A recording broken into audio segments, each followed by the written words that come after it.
Hey guys, welcome back. We are so excited. Today, I'm joined by Justin Simpson. We're going to start maybe another little tradition here. I had an idea. Okay. Right? So what we're going to do is, I want you to pull out Apple Music. Here, Okay. I'll do it with you. Okay. Pull out or Apple Music or Spotify, whatever you listen to. Apple what we're going to Music. do is, we're going to go and look at our most recently played song. Okay. And just unashamedly, we have to admit what it was. Okay. Even if it's embarrassing. Even if it's embarrassing. And I just saw mine, and I don't want to do this You don't want to do this anymore? I'm glad that this was your idea because mine's pretty safe. Mine is a new album by Rita Springer, and the song is called There Is a Power. Oh. Yeah, and there's nice little Pantones on the album art, so that's really cool. Like, is that like Christian music? yeah, it's Christian music. Am I bad for not knowing who Rita Springer is? No, she was like from the, Rita, we love you. The early 2000s is when she really peaked, but she's come back around, and her last two albums have been like just gold. Well, my most recently listened to song is NASA by Ariana Grande. Wow. Which honestly, you know what? Unashamedly, I'll come out about this. Right. Ariana Grande is dope. I really thought it was going to be Wu-Tang for a second. Like I had this moment that was There's a great juxtaposition between my shirt and my music taste. Yeah, like you're like, yeah, I'm Thug, Wu-Tang, but then you end up with Ariana Grande, but whatever. Anyways, we got a great show to you today.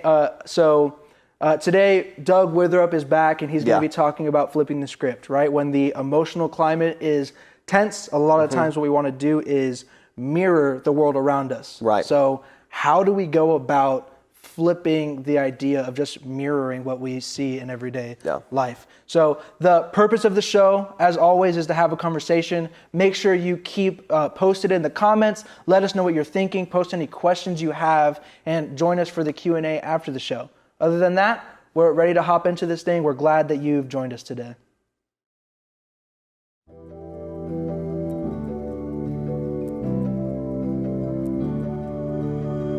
Where are you in the wildfire is taking ground? Where are you when the wind comes and knocks us down? Where are you when the waters rise and it looks like we're gonna drown? Where are you now? Where are you now? Where are you in the questions, the in-between? Where are you in the waiting and the unseen? Where are you in the aftermath, surrounded by debris? Where are you now? Where are you now? Right in the middle of it, right in the middle of it, that's where you'll be found. Right in the middle of it, deep in the center of it, that's where you are now. You'll be right in the middle.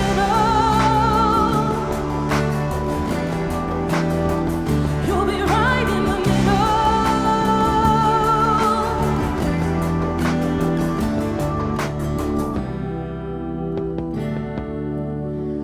You are there on the front lines of the retreat.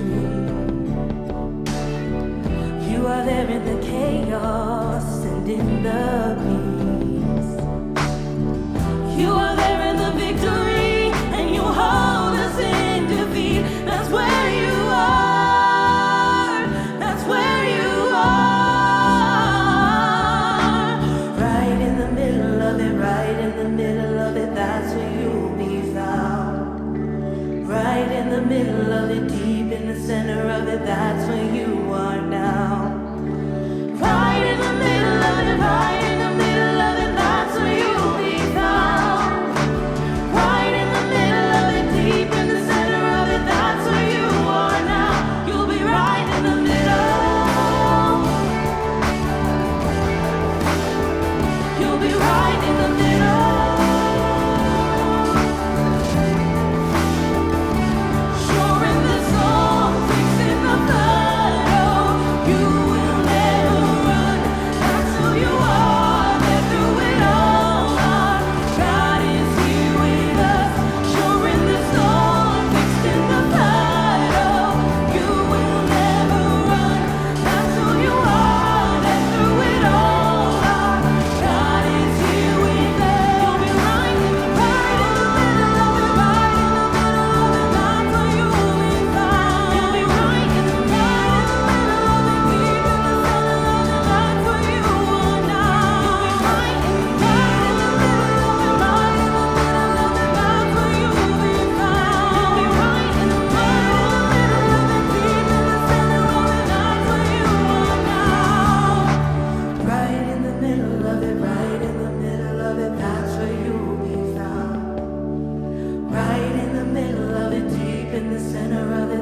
where you are now.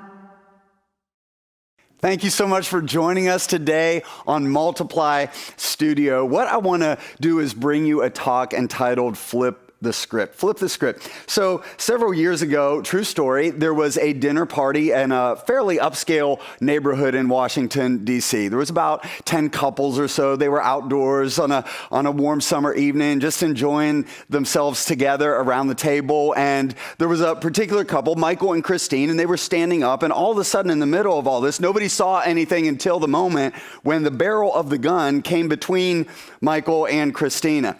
And the barrel of the gun started to point at Michael's head. As you can imagine, that fight or flight reaction starts to kick in, and they go into fight mode, not physically, but verbally. All that adrenaline coming up, and so they start to shame him. They start to say things like, "What would your mother think?" And this isn't working. Like, the situation is escalating at that moment. Now, hopefully none of us have a physical gun pointed to our head in this moment. If you do, you may want to hop off of the YouTube clip for a moment and deal with that situation.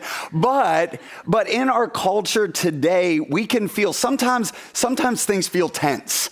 Sometimes feel like just emotionally we've got guns pointed at each other, lots of opinions, lots of things going back and forth. And how do we deal with those types of situations? So hardwired in us, we all have hardwired, sociologists, scientists, psychologists tell us we all have hardwired within us a mirror.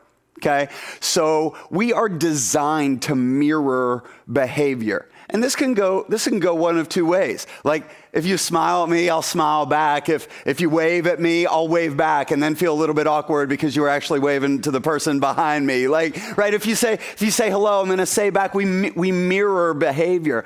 But this also works in a negative, because if you come at me, I'm going to come at you a little bit stronger. If you give me your opinion, I'm going to give you my opinion a little bit stronger. You put a mean face emoji in the chat box, I'm going to put a mean face emoji with a little smoke coming out of my ears in the chat. Like, we escalate, we mirror. So what I want to do now is I want to go to a book called the Bible. Here at Multiply Studio, what we're doing is we're asking the question, like, who is Jesus really?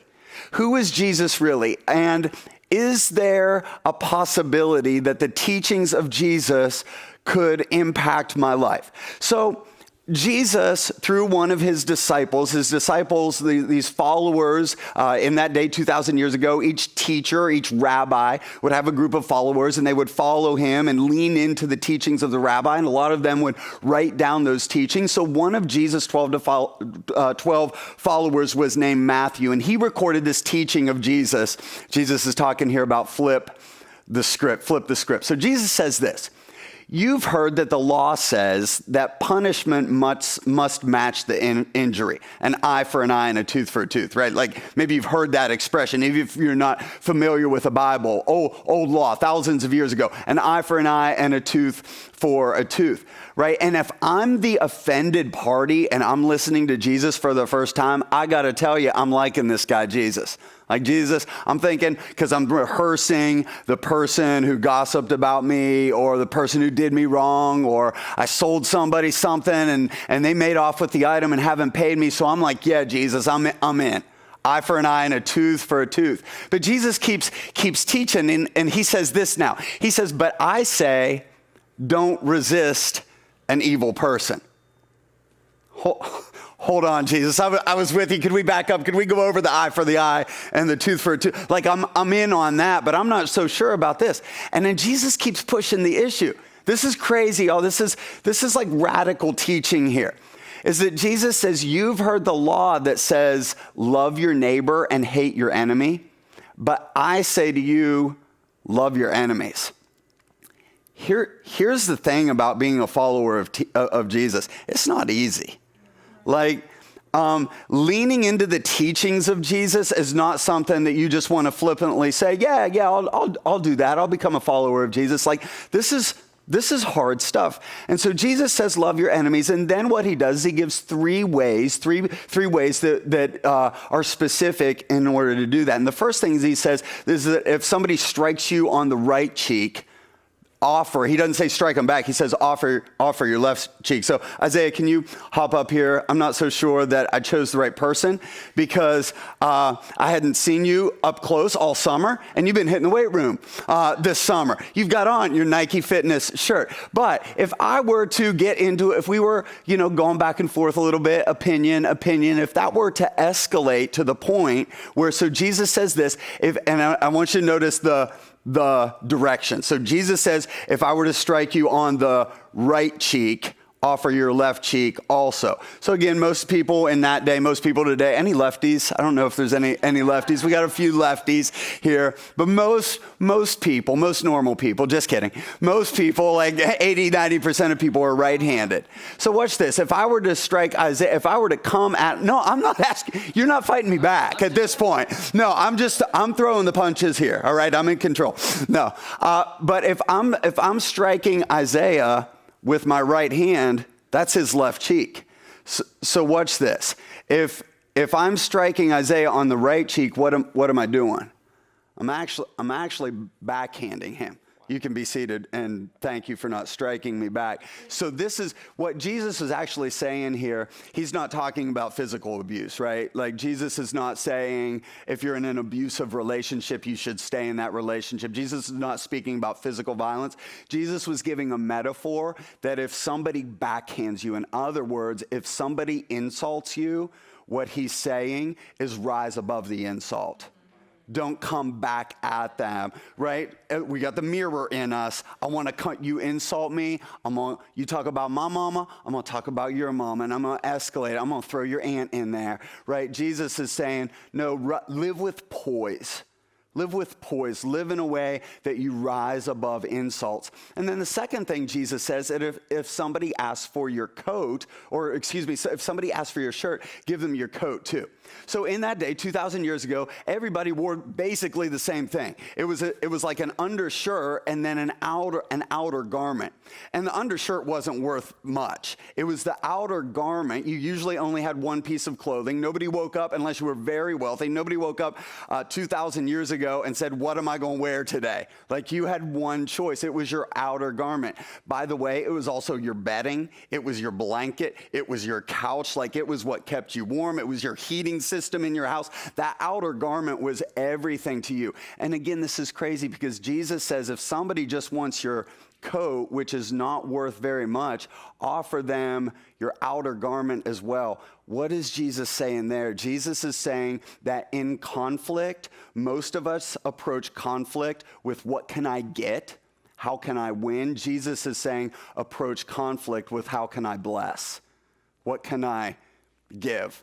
Like, I know this is crazy teaching, right? So if you're still with me, Jesus keeps pushing here. And the third thing is he says, walk a second mile. Again, maybe you're not really familiar with the teachings of Jesus or the teachings of the Bible, but maybe you've heard that phrase before. Oh, he walked the second mile, or she walked the second mile. What does that mean? Well, in that day, the Jewish people, so Jesus was a Jew, they were under Roman occupation. Everybody was under Roman occupation. It was the Roman Empire. They controlled it all. And the Jewish people did not like that. They did not like being controlled. And so Roman soldiers, what would happen is Roman soldiers had the right to make you carry their backpack for a mile. It was not like a school backpack. My kids right now, we're in the middle of COVID, and so they don't have lockers, right, at their school. And so my kid's backpack is probably like 30 pounds. And that is a heavy, I don't know if you've ever put all of your books in a single backpack. It's not easy, but this Roman backpack was about 60 pounds worth of gear. And they could stop anybody on the street and just be like, hey, you got to carry this. And you had to do it or you were going to end up in prison. Imagine the person that got to the end of that mile and turned to the Roman soldier and was like, hey, bro, I got you one more mile. Mirror versus flipping the script. And y'all, here's I keep talking about this teaching being crazy. If you're leaning into anybody's teaching, anybody's philosophy, anybody's, if you're a follower of anybody, here would be something that I think is really important to ask. Like, it's not just what do you teach, it's how do you live, right? Does your life back this up? And what is really interesting about Jesus is that this was not just a teaching, it was actually a prophecy about his life. So at the end of his life, all of these three things actually happened to Jesus. First of all, he was crucified as a criminal. He was crucified on a cross as a criminal, and they did these three things. They hurled insults at him. They literally struck him. And the story goes that Jesus remained silent. He rose above the insults. And then the story says that they took his cloak and they divided it among them. And again, the story says that in the middle of that, Jesus was forgiving them. And then the final thing is the Roman soldiers forced him to carry his cross. And he carried that cross as far as he could physically carry it until he collapsed under that weight. So here you have this teacher, this prophet that begins to live out in a world that is mirror. I'm going to come back at you. I'm going to fight. I'm going to get mine. I'm going to win. And Jesus says, what would happen if you flipped the script? Let's go back to our story about Michael and Christina. The argument is getting heated. The gun is still at Michael's head. Everybody is around there. It's tense. They're mirroring. They're back and forth. And all of a sudden, Christina says this. She just stops and she says, you know what? She says, we're just celebrating here. We're trying to have a good time. Would you sit down and eat with us? And in a moment, the gun lowers. He puts the gun down and he says this. He says, you know, I think I'm at the wrong place. And then he says this. He says, can I have a hug? I don't know if I would have done that or not. I might have just been like, hey, see, that's all we need. But in that one moment from shaming to flip, hey, would you share a meal with us? She flipped the script and the situation. What would happen in our lives if we dared to believe that this teaching was true? Let me ask you a couple of questions at the end. Number one, what has been the script of your life? What's been the script of your life? We've all had some chapters they've already been written. And what are some of those past chapters? Do they contain things like disappointments or anger? What about any bitterness? Any hurt? Anybody done you wrong? And any failures? And then here's the final thing. What if? What if this guy Jesus really was who he said he was? And what if he could flip the script for you? What if he could turn those disappointments into future hope? What if he could really turn your anger into peace, the bitterness into joy, the hurt into a bright future, the failures into something that could help somebody else out? What has been the script for your life? And what if there was someone who could flip the script for you?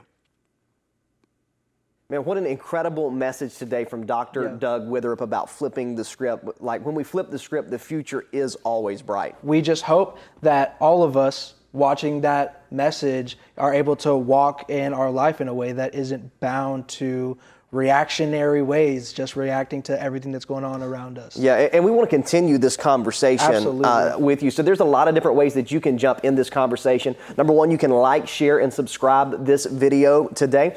There's also going to be a link for more info that you can click on and get a group to discuss some things with us. Yeah, and after the show, we have a Q&A every week. So if you'd like to be a part of more conversation, be sure to check that out. Other than that, we'll see you guys next week. Thank you for stopping by.